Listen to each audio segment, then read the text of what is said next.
என்னெல்லாம் மறந்துட மாட்டேல.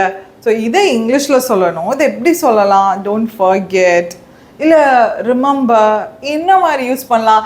ஸோ இந்த மாதிரி கன்ஃபியூஷன்ஸ் இருந்துச்சுன்னா கண்டிப்பாக இந்த வீடியோவை பாருங்கள். ஸோ ஒருத்தருக்கு குட் பை சொல்கிறப்போ, டெக்ஸ்ட்லையோ இல்லை நேரில் ஒருத்தவங்கள மீட் பண்ணுறப்பவோ அங்கே இங்கிலீஷ் யூஸ் பண்ண வேண்டியது இருந்துச்சு அப்படின்னா கண்டிப்பாக இந்த வீடியோ உங்களுக்கு ரொம்ப ஹெல்ப்ஃபுல்லாக இருக்கும். So let's get started. பெறுகிறேன் அப்படின்னு சொல்கிறோம் இல்லையா, டாட்டா போயிட்டு வரேன் அப்படின்றதுக்கு தான் குட் பை அப்படின்னு சொல்லுவோம். ஸோ இதை என்னென்ன விதத்துலலாம் நம்ம சொல்லலாம் அப்படின்றது தான் இந்த வீடியோவில் 1 by 1 நம்ம பார்க்க போகிறோம். ஸோ ஃபர்ஸ்ட் ஒன், திருப்பி உன்னை சந்திக்கும் வரை விடைபெறுகிறேன். திருப்பி உன்னை சந்திக்கும் வரை டாட்டா பாய் அப்படின்லாம் சொல்கிறோம் இல்லையா, அதுக்கு இங்கிலீஷில் இந்த ஃப்ரேஸ் யூஸ் பண்ணலாம். until we meet again, until we meet again, bye, see you அப்படின்லாம் நம்ம சொல்லலாம்.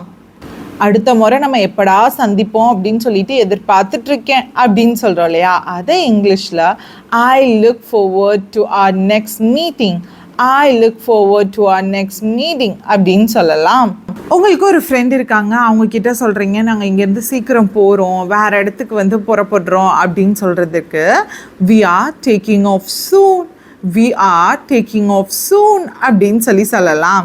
உங்கள் கூட பேசுனது எனக்கு ரொம்ப சந்தோஷம் அப்படின்றத it was nice talking to you, it was nice talking to you அப்படின்னு சொல்லலாம். ஒருத்தவங்கள அடுத்து நம்ம கன்ஃபார்மாக சந்திப்போமா இல்லையா அப்படின்றதெல்லாம் நம்மளுக்கு தெரில, ஆனாலும் சரி சந்திப்போம் அப்படின்னு சொல்கிறோம் இல்லையா, அதை இங்கிலீஷில் I'll see you around, I'll see you around அப்படின்னு சொல்லலாம். இதுக்கான மீனிங் பார்த்தீங்கன்னா சரி பார்க்கலாம், சரி சந்திக்கலாம் அப்படின்னு ஒரு தோராயமாக சொல்கிறது. அதுக்கு நீங்கள் இந்த ஃப்ரேஸை யூஸ் பண்ணலாம்.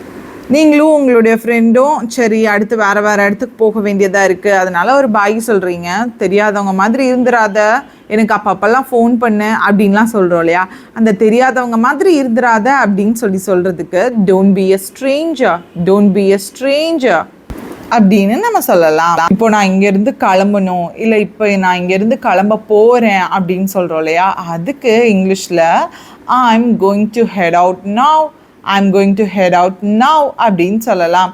அது நான் இப்போ இங்கேருந்து போக போகிறேன், கிளம்ப போகிறேன் அப்படின்றது தான் இதற்கான எக்ஸாக்ட் மீனிங். இது உங்களுக்கு கொஞ்சம் ஃபெமிலியரான ஒரு ஃப்ரேஸாக இருக்கலாம். அப்புறம் பார்ப்போம் அப்படின்னு சொல்கிறோம் இல்லையா, அதுக்கு see you later, see you later அப்படின்னு சொல்லலாம். நான் இங்கேருந்து போகிறேன் அப்படின்றதுக்கு இன்னொரு ஃப்ரேஸும் யூஸ் பண்ணலாம். I'm out of here, I'm out of here அப்படின்னாலும் நான் இங்கேருந்து போகிறேன் அப்படின்றது தான் அதுக்கான மீனிங். தொடர்பில் இரு அப்படின்னு சொல்கிறோம் இல்லையா, காண்டாக்ட்லேயே இரு அப்படின்னு சொல்கிறோம் இல்லையா, அதை இங்கிலீஷில் எப்படி சொல்லலாம் அப்படின்னு காமெண்ட் பாக்ஸில் போடுங்க. அண்ட் நம்ம சேனல் இங்கிலீஷ் வித் ரீனாவை ஃபாலோ பண்ணிக்கோங்க. இதுக்கான பிடிஎஃப்ஐயும் நம்ம டெலகிராம் சேனல் இங்கிலீஷ் வித் ரீனால போட்டிருக்கேன், ரெஃபர் பண்ணிக்கோ.